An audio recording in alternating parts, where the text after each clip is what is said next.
많은 경우에 있어서는 사람이 산술적으로 조상들보다 더 살거나 적어도 같은 나이에 세상을 떠납니다. 그런데 오늘 야곱은 좀 다릅니다. 할아버지는 175세에 세상을 떠났고 아버지는 180살에 세상을 떠났습니다. 아버지는 믿음을 시작했고 아들은 그 믿음을 계승해서 복을 받았습니다. 5년을 더 살았습니다. 야곱은 몇 살을 살아야 될까요? 85세나 185세나 아니면 190세 이렇게 살아야 자연스럽습니다. 그런데 야곱은 30년쯤 적은 147세에 세상을 떠납니다. 야곱은 그 이유를 이렇게 정리합니다. 내가 험악한 세월을 보냈습니다. 다른 말로 바꾸면 내 마음대로 된 게 하나도 없었습니다. 그런 뜻입니다. 당연히 좀 오래 살 줄 알았는데 그것마저도 당연한 것이 아니었음을 야곱의 일생을 통해서 우리가 알 수가 있습니다. 우리가 아는 대로 야곱의 일생은 단 한순간도 편한 적이 없었습니다. 어머니 뱃속에서부터 생존을 위한 싸움을 싸웠습니다. 태어나서는 축복을 놓고 장자권을 놓고 싸웠습니다. 장성하여서는 외삼촌과 재산권의 문제를 가지고 싸웠습니다. 야복강에서는 하나님의 축복을 놓고 하나님과 싸웠습니다. 그리고 자신이 가지고 있는 유산을 위해서 10명의 아들들과 싸웠습니다. 그리고 오늘 마지막 가장 사랑하는 아들 요셉과 싸웁니다. 그리고 야곱의 일생이 맞춰지게 됩니다.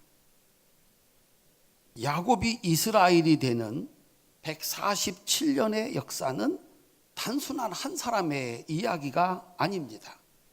아브라함의 하나님, 이삭의 하나님, 그리고 마지막 야곱의 하나님을 만드는 믿음의 완성 이야기입니다. 야곱의 일생이 중요한 것은 예수를 믿어서 하나님의 백성이 되고 구원에 이르는 그리스도인의 삶을 설명하고 있기 때문에 그렇습니다. 오늘은 우리를 가리켜 예수 믿는 사람 그리스도인을 가리켜 신령한 이스라엘이라고 합니다. 우리의 믿음은 어떻게 시작이 됐을까? 야곱의 그것과 같습니다. 야곱의 일생은 그 시작에서 어머니 리브가에게 하나님이 주신 말씀으로부터 야곱의 일생이 시작이 됩니다. 창세기 25장 23절입니다. 여호와께서 그에게 이르시되 두 국민이 내 태중에 있구나. 두 민족이 내 복중에서부터 나누이리라. 이 족속이 저 족속보다 강하겠고 큰 자가 어린 자를 섬기리라 하셨더라. 큰 자가 어린 자를 섬기시리라고 하는, 작은 자가 큰 자보다 더 크게 된다고 하는 하나님의 바꾸시는 역사. 이 역사를 위해서 야곱은 태어났고 그것을 위해서 살았습니다. 그리고 오늘 그의 인생이 맞춰지는데 손을 엇바꾸어서 축복함으로 작은 자를 큰 자로 만드는 것으로 그의 삶을 마치게 됩니다.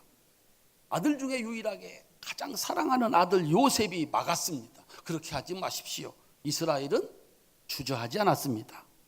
그것은 야곱이 이스라엘이 되는 147년간 그 험악한 세월을 통해서 가르쳐 주신 하나님이 세상을 다스리시는 또 다른 원리, 하나님이 세상을 다스리시는 방법이었기 때문입니다.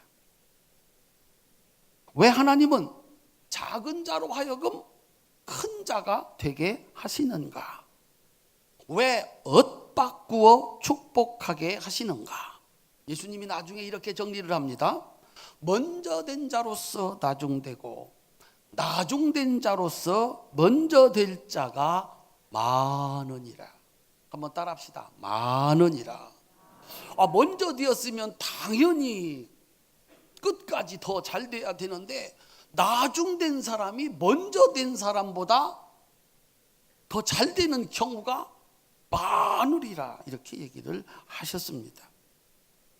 그리고 보니까 이 세상을 움직이는, 이 세상을 다스리시는 하나님의 원리가 두 가지가 있습니다. 하나는 자연의 원리이고 하나는 은혜의 원리입니다. 첫 번째, 자연은 어떻게 돌아가던가요? 자연은 어떻게 움직여지던가요? 자연의 원리, 약육강식, 적자 생존입니다. 약육강식은 약한 자가 강한 자에게 먹힌다는 정글의 법칙을 의미합니다. 적자 생존은 환경에 적응하는 생물만, 환경을 극복하는 존재만 살아남는다는 이야기입니다. 강한 자가 살아남고 이기는 것은 영원히 변하지 않는 자연의 원리입니다. 만약에 강한 자가 다 죽어버리고 약한 자만 남았다면 그 종은 멸종하게 됩니다. 그래서 세상을 움직이는 아주 중요한 원리, 약육강식입니다.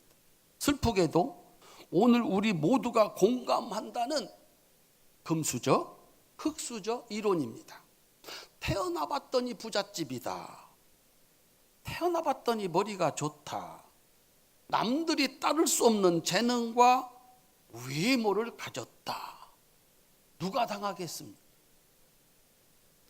아무것도 가지고 태어나지 못한 사람이 어떻게 그 사람들을 당할 수가 있겠습니까? 그래서 요즘에 젊은이들이 아예 도전조차 포기한다고 합니다. 문제는 좋은 조건을 가지고 태어난 사람과 그렇지 못한 사람이 영원히 바뀌지 않는 세상이라면 여러분들은 어떠시겠습니까? 그것은 불공평한 것입니다. 왜냐하면 태어남은 나의 몫이 아닙니다. 나의 선택이 아닙니다. 태어나 봤더니 그곳에 있는 것입니다. 그러면 하나님은 불공평하신가? 그럴 수 없습니다. 하나님은 공평하신 하나님이십니다. 그래서 하나님이 만든 두 번째 원리가 공평의 원리, 은혜의 원리입니다. 공평이 무엇입니까? 성경의 역사는 공평하신 하나님의 방식을 가르치시는 교과서입니다. 장자와 차자를 엇바꾸어 축복하시는 하나님의 집요한 은혜의 역사 이야기입니다. 그것은 하나님만 할 수 있는 일이고 하나님이 능력으로 행하시는 일입니다. 둘째가 첫째가 되는, 불리한 자가 오히려 유리한 자가 되고 약한 자가 강한 자가 되는 이 신비로운 이야기가 성경 이야기입니다. 최초에 하나님의 인정을 받은 것은 힘으로 동생을 죽여버린 형 가인이 아니라 힘없어 그냥 죽어버린 동생 아벨이었습니다.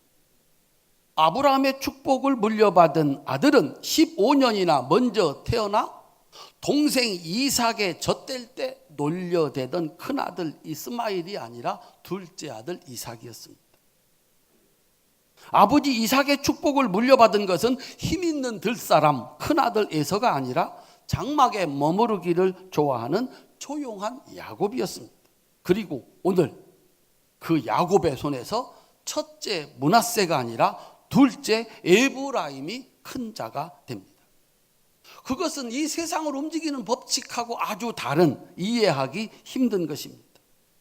세상을 움직이는 약육강식의 원리를 뒤집는 불가능한 일입니다. 이해하기 힘든 일입니다. 그래서 이삭은 자기가 그 수혜자이었으면서 큰아들 에서를 버리지 못합니다. 요셉도 평생을 은혜로 살았으면서 아버지 이스라엘의 행동을 이해를 하지 못합니다. 오직 야곱으로 태어나서 이스라엘이 된 승리자 야곱만이 끝까지 정신을 잊지 않습니다. 그것이 얼마나 힘든 일인지를 야곱은 누구보다도 잘 압니다. 둘째가 첫째가 되고 첫째가 둘째로 밀려나야 된다는 사실, 둘째가 첫째로 되는 과정이 얼마나 힘든지를 야곱은 누구보다도 잘 압니다. 그럼에도 불구하고 그것이 하나님께서 세상을 경영하는 원리라고 하는 사실을 알기 때문에 마지막까지 하나님의 뜻을 붙들어서 엇바꾸어 축복을 했습니다. 이제 우리가 그 현장으로 함께 가보려고 합니다.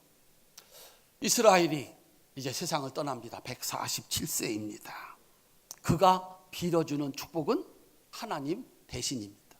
그때 아버지는 생물학적인 아버지이기도 하고 하나님 대신이기도 했습니다. 아버지가 빌어주는 축복은 자식들의 운명이고 그 후손들의 운명이 됐습니다. 사랑하는 성도님들, 교회는 주님의 몸이고 주의 종들은 하나님이 세우신 하나님 대신으로 말씀을 전하는 줄로 믿으시기를 바랍니다. 그게 믿음입니다. 요셉은 그것을 누구보다도 잘 알았습니다. 아버지의 축복 기도가 어떤 의미인지를 잘 알았습니다. 그래서 요셉의 행동은 17절과 18절입니다. 아버지가 두 아들 데리고 와라, 축복해 주겠다 했을 때 오른쪽에 큰 아들 므낫세, 왼쪽에 작은 아들 에브라임을 앉혔습니다. 오른손에 축복이 다르고 왼손에 축복이 다릅니다. 이 큰 아들이 대를 이어갈 것이고 큰 자가 될 것이고 우리 가문을 이어갈 것이다 그랬습니다. 그런데 아버지가 오른손을 들어서 찾아 에브라임 머리에 손을 얹고 왼손을 들어서 오른쪽에 있는 큰 아들 므낫세의 머리에다가 손을 얹었습니다. 큰 자와 작은 자를, 장자와 차자를 바꾸는 행동이었습니다. 17절, 요셉이 그 아버지가 오른손을 에브라임 머리에 얹는 것을 보고 기뻐하지 아니하여 아버지의 손을 들어 에브라임 머리에서 므낫세 머리로 옮기고자 하여 그의 아버지에게 이르되 아버지여 그리 마옵소서, 이는 장자이니 오른손을 그 머리에 얹으소서 하였으나. 여러분, 누구라도 큰아들입니다. 세상 사람들이 생각할 때 조건이 좋은, 그리고 먼저 태어난 큰아들이 우선권이 있는 것입니다. 그게 세상의 이치입니다. 그게 아버지의 마음입니다. 그리고 본인의 마음입니다. 내가 먼저다, 내가 이긴다. 그게 큰 자의 정체성입니다. 요셉이 이 충성스러운, 이 효심 가득한 요셉이 아버지하고 싸웁니다. 아버지 틀리셨습니다. 아버지 잘못하고 계십니다. 근거는 있습니다. 10절입니다. 이스라엘의 눈이 나이로 말미암아 어두워서 보지 못하였더라. 아버지가 보이지 않으니까 잘못하고 계신다라고 생각을 한 겁니다. 손을 뜯어가지고 오른손을 므낫세, 왼손을 그냥 원래대로 에브라임한테 얹게 했던 것입니다. 그런데 이스라엘이 된 야곱은 정신을 잃지 않았습니다. 19절입니다. 따라합시다. 나도 안다. 내 아들아, 나도 안다. 보지 못해서 그러는 것 아니다. 내 아들아, 나도 안다. 바꾸었다는 것을 안다. 그리고 그것이 얼마나 힘든 일인지 나도 누구보다 잘 안다. 그런데 나는 지금 하나님 대신이다.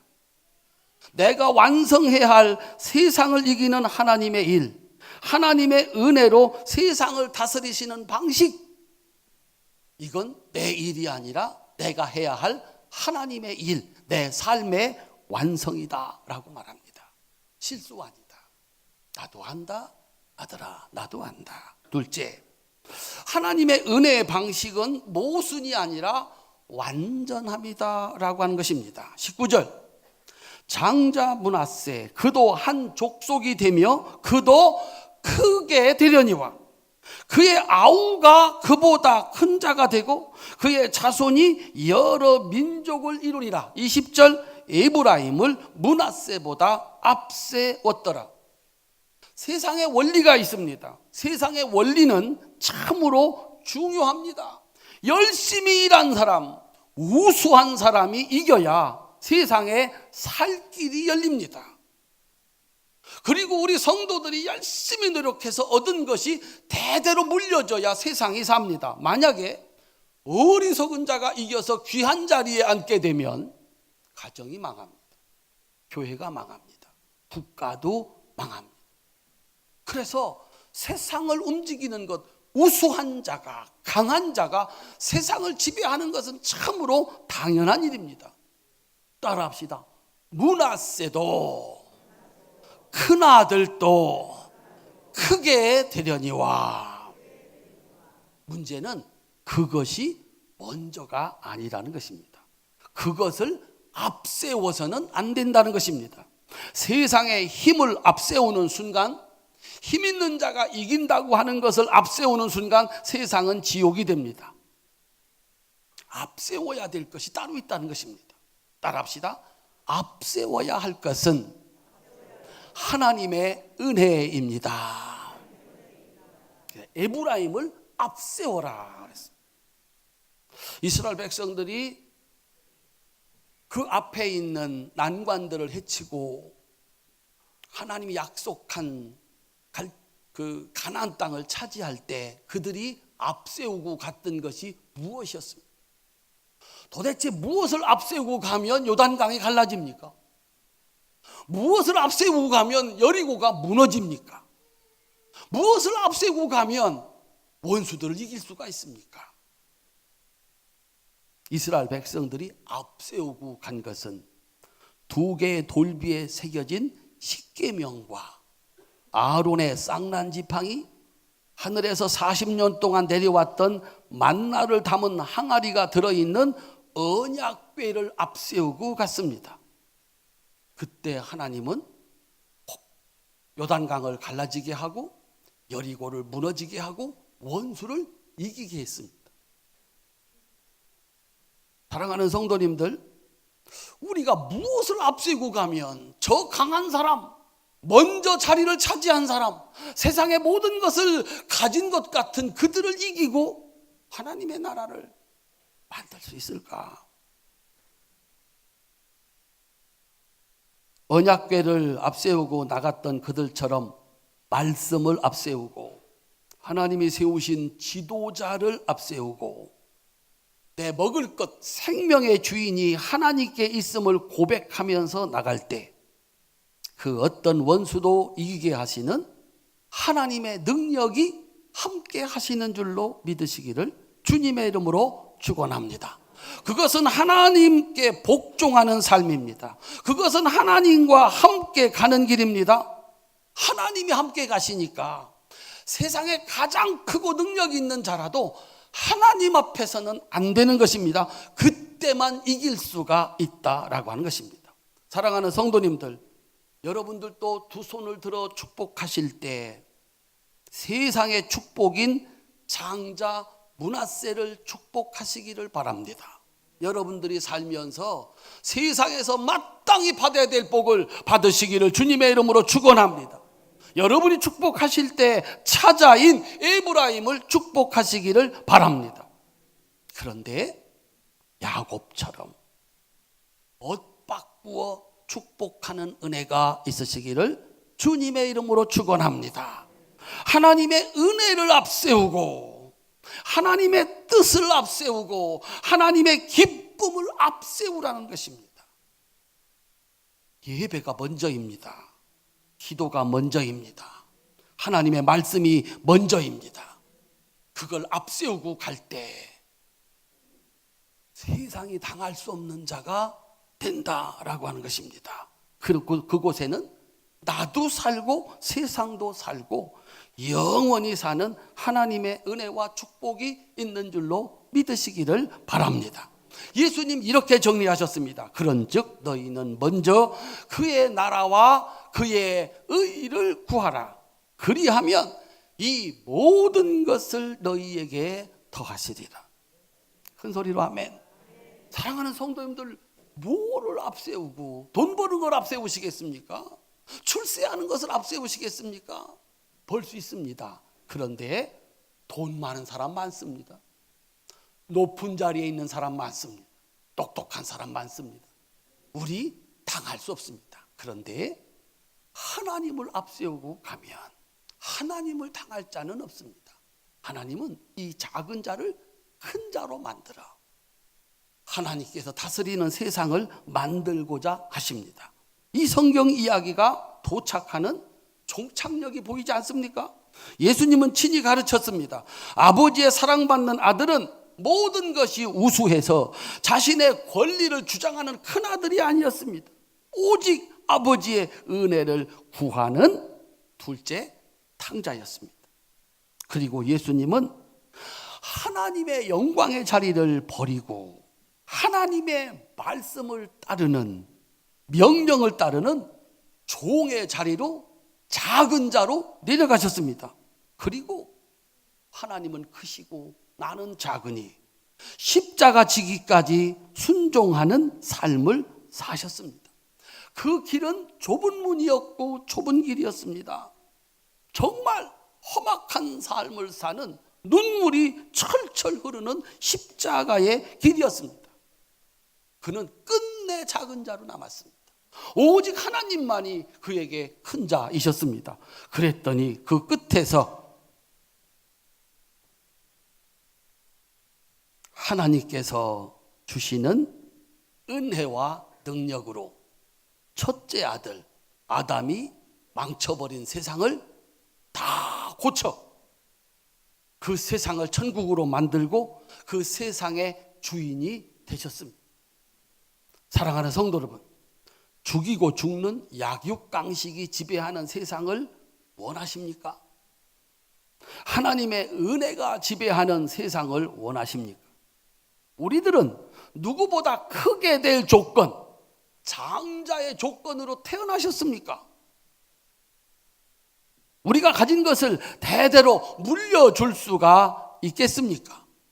우리는 세상에서 이 약육강식의 법칙이 사실은 순식간에 무너지는 것을 많이 봅니다. 천재의 몰락, 미인들의 타락, 부자와 권력자들의 몰락을 쉽게 볼 수 있습니다. 세상에 주인이 있습니다. 그것은 자연의 법칙이 아니라 그 자연의 법칙까지 만드신 하나님이 주인이십니다. 하나님을 경외함으로 그의 말씀을 따라 사는 것만이 진정한 승리자가 된다는 사실을 야곱의 일생을 통해서 우리에게 보여줍니다. 야곱은 끝까지 작은 자였습니다. 예수님은 끝까지 작은 자였습니다. 그 하나님 말씀에 순종하고 그 말씀을 따라가는, 그래서 나는 참 험악한 세월을 살았습니다. 내 뜻대로 내 원대로 된 적이 없었습니다. 나에게는 하나님만 있었습니다. 그에게 하나님은 큰 자였습니다. 그는 작은 자였습니다. 마침내 하나님이 그를 큰 자로, 이긴 자로, 세상의 주인으로 삼으신 줄로 믿으시기를 주님의 이름으로 축원합니다. 사도 바울은 이렇게 정리를 합니다. 고린도전서 1장 26절부터 29절까지입니다. 형제들아, 너희를 부르심을 보라. 육체를 따라 지혜로운 자가 많지 아니하며 능한 자가 많지 아니하며 문벌 좋은 자가 많지 아니하도다. 그러나 하나님께서 세상에 미련한 것들을 택하사 지혜 있는 자들을 부끄럽게 하려 하시고 세상에 약한 것들을 택하사 강한 것들을 부끄럽게 하려 하시며 하나님께서 세상에 천한 것들과 멸시받는 것들과 없는 것들을 택하사 있는 것들을 폐하려 하시나니 이는 아무 육체도 하나님 앞에서 자랑하지 못하게 하려 하심이라. 사랑하는 성도님들, 세상에 우연은 없습니다. 하나님이 주인이십니다. 열심히 노력해서 얻을 것이 있습니다.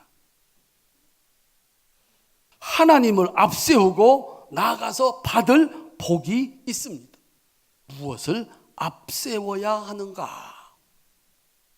하나님의 은혜와 하나님의 말씀을 앞세워 나를 작게 여기고 하나님을 크게 여겨 따라가는 자에게 하나님은 그를 큰 자가, 세상에서 당할 수 없는 큰 자가, 이긴 자가 되게 해 주시는 줄로 믿으시기를 주님의 이름으로 축원합니다. 오늘 그냥 지나갈 수 없는 날입니다. 올해가 3.1 운동, 3.1 만세 운동 100주년이 되는 해입니다. 힘없는 16세 소년의 힘없는 외침이 어떻게 나라를 구할 수가 있겠습니까? 총칼 앞에 종이에 그린 태극기 한 장 들고 외치는 힘없는 사람들의 외침이 어떻게 세계를 향하여 전쟁을 일으킬 힘을 가진 제국을 이길 수가 있겠습니까? 전쟁은 약육강식의 결정판입니다. 힘 있는 자가 이기는 것입니다. 그런데 우리가 이겼습니다. 일본을 물리치고 우리가 이겼습니다. 누가 강했다는 것입니까? 약육강식이라니까. 전쟁은 약육강식의 꽃이라니까요. 우리가 이겼다는 얘기는 우리가 세계를 상대로 해서 전쟁을 일으킨 일본보다 힘이 더 셌다. 1948년 5월 31일 대한민국 민주주의의 상징인 국회가 만들어지고 처음 국회를 여는 날이었습니다. 이른바 제헌국회입니다. 그 당시 임시국회의장이 이승만 박사였습니다. 우리나라 초대 대통령이 되었습니다. 그는 많은 국회의원들 앞에서 이렇게 말합니다. 동지 여러분, 우리나라의 독립국가를 이루게 하신 여호와 하나님께 감사 기도를 드리시지 않겠습니까? 우리 중에 어른이시고 목사이신 이윤영 목사님이 계시니 기도해 주시기를 바랍니다. 그들이 이해하는 나라의 독립, 우리가 도대체 어떻게 일본을 이기고 그들의 손에서 해방을 맞이할 수가 있었을까? 제헌국회 속기록에 이윤영 목사님의 기도문이 이렇게 적혀 있습니다.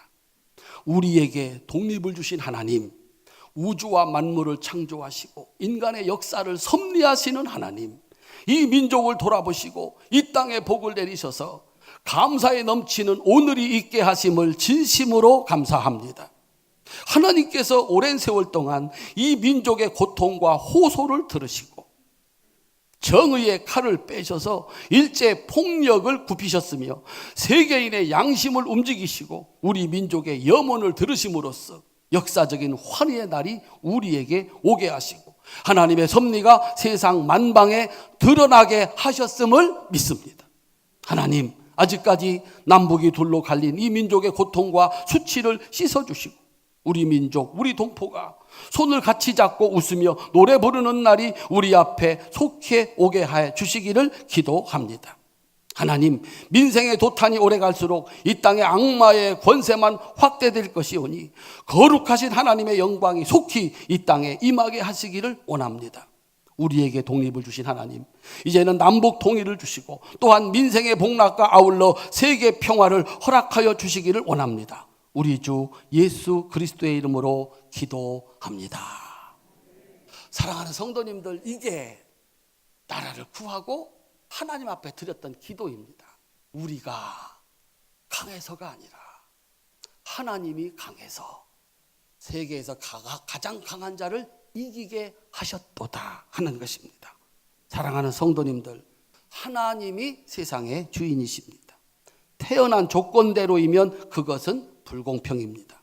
그러나 하나님의 은혜대로 하면 공평합니다. 둘째를 앞세우는 은혜의 신앙, 하나님을 인정하는 경외의 신앙, 하나님의 말씀을 순종하는 하나님 사랑, 세상 사랑의 신앙이 복을 받게 하고 그가 세상의 주인이 되게 하시는 것입니다. 그들이 만드는 세상이 하나님이 다스리시는 천국이 되는 줄로 믿으시기를 바랍니다. 따라합시다. 엇바꾸어 축복하라. 은혜와 말씀을 앞세워라. 반드시 그리하라. 그 길은 좁은 문, 좁은 길이었습니다. 십자가의 길이었습니다. 자신은 아주 작게 여기고 오직 하나님만 크게 하신 그 길은 험악한 길이었지만 그를 세상의 주인 되게 하시는 것이 하나님의 방법입니다. 활천의 사랑스러운 성도님들 소중합니다. 큰아들도 소중하고 둘째 아들도 소중하고 세상의 축복도 소중하고 하나님의 축복도 참 소중합니다. 그런데 엇바꾸셔야 됩니다. 하나님의 축복이 먼저여야 됩니다. 하나님의 말씀이 먼저여야 됩니다. 그래야 내가 가지고 있는 모든 것이 복이 될 줄로 믿으시기를 주님의 이름으로 축원합니다. 우리 활천의 성도들에게 이 복이 있으시기를 바랍니다. 기도하겠습니다.